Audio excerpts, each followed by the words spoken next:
Assalamualaikum warahmatullahi wabarakatuh. Nama saya Jamila. Saya mahasiswa Tengku Rumah Studi Rundeng. Saya dari Prodi Pengembangan Masyarakat Islam, jurusan Dakwah dan Komunikasi. Jadi pada pertemuan ini saya akan membahas sedikit tentang masalah sosial. Jadi yang pertama yaitu kemiskinan merupakan salah satu masalah sosial yang kompleks dan berdampak luas terhadap kehidupan masyarakat. Berikut beberapa dampak kemiskinan terhadap kehidupan sosial, pendidikan, dan kesehatan masyarakat. Dampak kemiskinan terhadap kehidupan sosial, yang pertama yaitu ada keterasingan sosial, yaitu kemiskinan dapat menyebabkan individu atau keluarga merasa terisolasi dan tidak memiliki akses kesempatan sosial yang sama dengan masyarakat lainnya. Yang kedua, kekerasan dalam rumah tangga. Kemiskinan dapat meningkatkan stres dan ketenggangan dalam rumah tangga yang dapat berujung pada kekerasan dalam rumah tangga. Yang ketiga yaitu keterlibatan dalam kegiatan kriminal. Kemiskinan dapat mendorong individu untuk terlibat dalam kegiatan kriminal sebagai cara bertahan hidup. Dampak kemiskinan terhadap pendidikan. Yang pertama, akses pendidikan terbatas. Kemiskinan dapat membatasi akses anak-anak untuk mendapatkan pendidikan yang layak sehingga mereka tidak dapat mengembangkan potensi diri. Yang kedua yaitu putus sekolah. Kemiskinan dapat menyebabkan anak-anak putus sekolah karena biaya pendidikan yang tidak terjangkau. Yang ketiga, kualitas pendidikan rendah.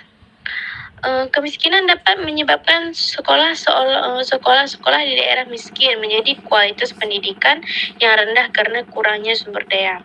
Dampak kemiskinan terhadap kesehatan, yang pertama yaitu akses kesehatan terbatas. Kemiskinan dapat membatasi akses masyarakat untuk mendapatkan layanan kesehatan dengan kesehatan yang layak. Yang kedua, kualitas kesehatan rendah. Kemiskinan dapat menyebabkan masyarakat miskin memiliki kualitas kesehatan yang rendah karena kurangnya akses ke layanan kesehatan dan nutrisi yang baik. Yang ketiga, meningkatnya angka kematian. Kemiskinan dapat meningkatkan angka kematian bayi dan ibu melahirkan karena kurangnya akses ke layanan kesehatan yang layak. Langkah-langkah konkret untuk mengurangi kemiskinan, yang pertama yaitu pemerintah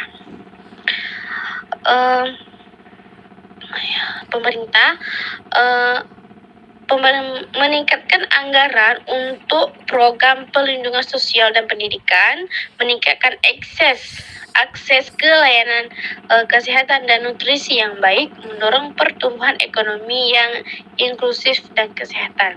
Yang kedua yaitu masyarakat meningkatkan kesadaran dan berpartisipasi dalam program pengentasan kemiskinan, membangun komunitas yang kuat untuk mendukung dan untuk membantu masyarakat miskin, meningkatkan keterampilan dan pengetahuan untuk meningkat ekonomi masyarakat. Yang ketiga, kerjasama antara pemerintah dan masyarakat, yaitu meningkatkan koordinasi dan kerjasama antara pemerintah dan masyarakat untuk mengatasi kemiskinan, meningkatkan transparansi dan akuntabilitas dalam pengelolaan program pengentasan kemiskinan. Dan selanjutnya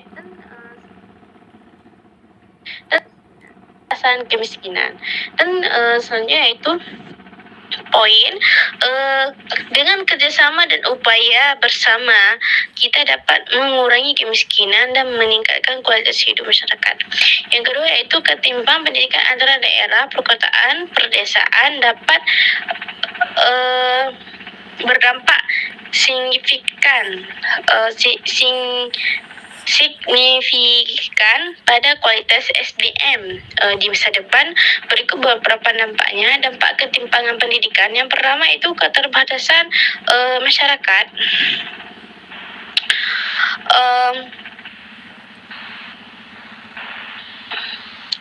keterbatasan kesempatan. Anak-anak di perdesaan memiliki kesempatan yang memiliki terbatas untuk mengakses pendidikan berkualitas, sehingga mereka kurang memiliki kesempatan untuk mengembangkan potensi kualitas. Kualitas SDM rendah ketimbang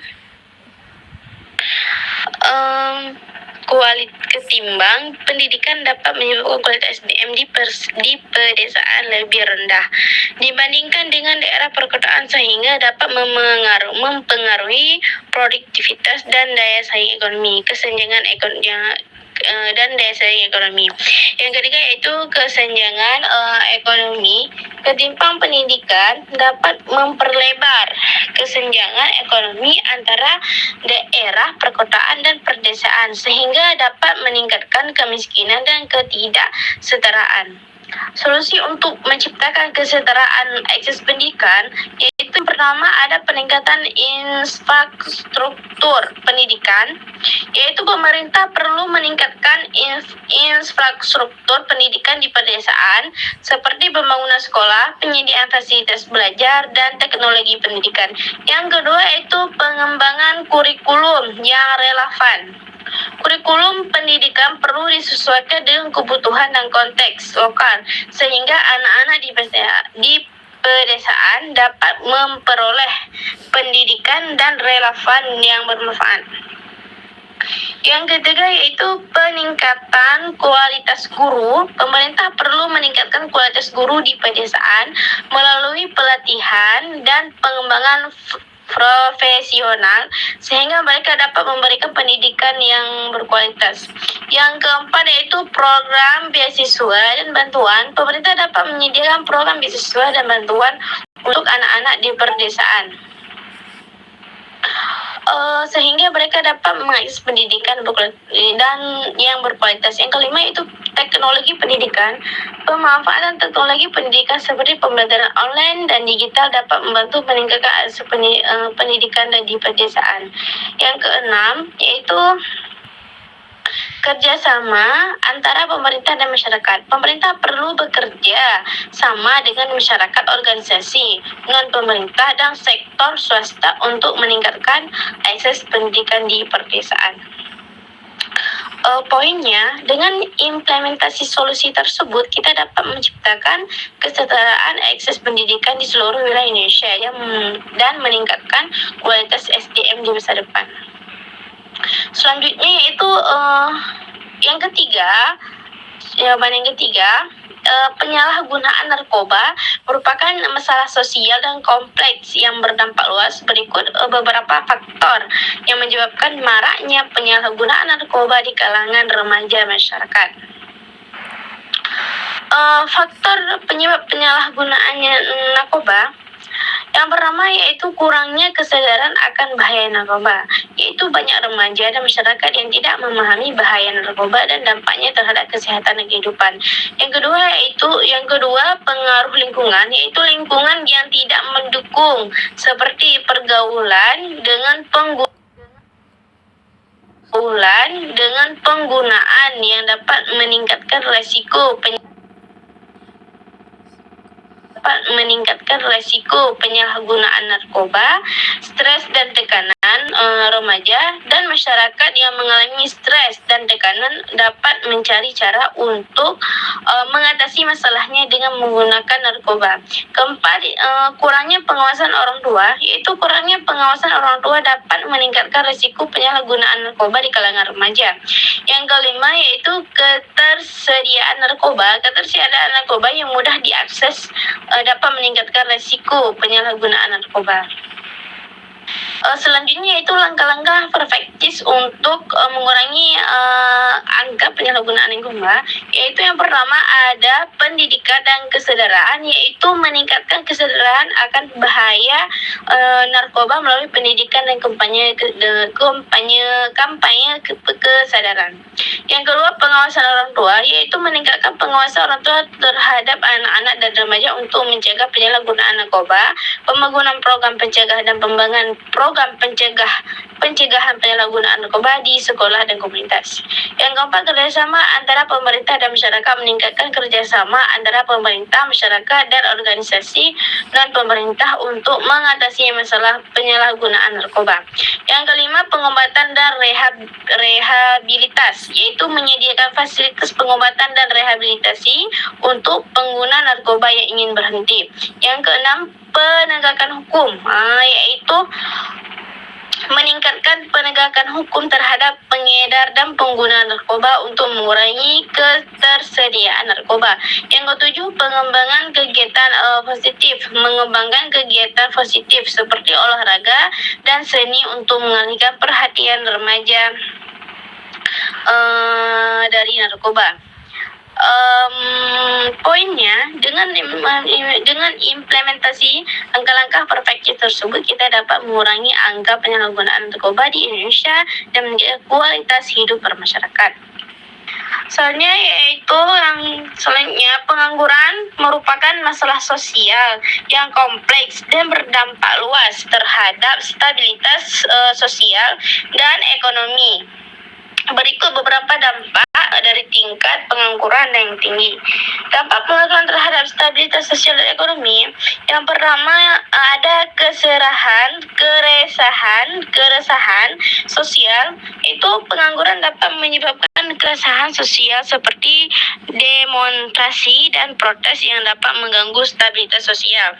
Yang kedua yaitu kemiskinan, yaitu pengangguran dapat menyebabkan kemiskinan dan meningkatkan kesenjangan ekonomi antara masyarakat. Yang ketiga yaitu pengangguran konsumsi, yaitu pengangguran yang dapat mengurangi konsumsi masyarakat yang dapat berdampak pada pertumbuhan ekonomi.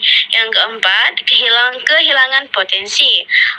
Pengangguran dapat menyebabkan kehilangan potensi dan sumber daya manusia yang menyebabkan dampak produksi dan saling ekonomi. Langkah-langkah untuk mengurangi pengangguran yaitu pertama ada pemerintah.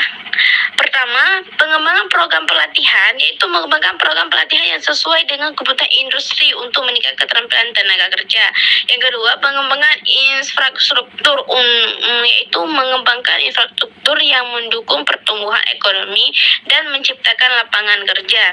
Yang ketiga, insentif untuk sektor swasta, memberikan insentif untuk sektor swasta untuk menciptakan lapangan kerja dan meningkatkan investasi. Yang keempat, perlindungan sosial, yaitu mengembangkan program perlindungan untuk membangun masyarakat dan pengangguran.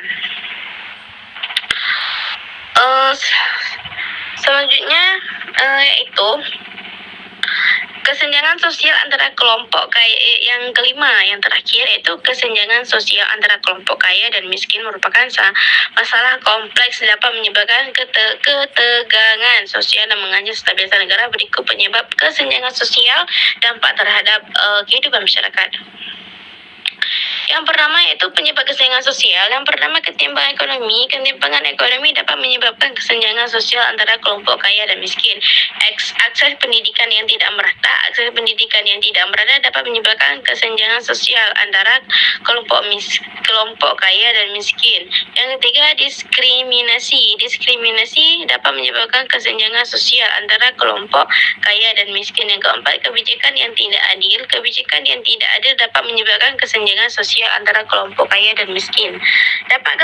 Selanjutnya itu kedampak kesenjangan sosial. Yang pertama ada ketegangan sosial, yang kedua kemiskinan, yang ketiga ada kehilangan potensi, yang keempat pengangguran kualitas hidup.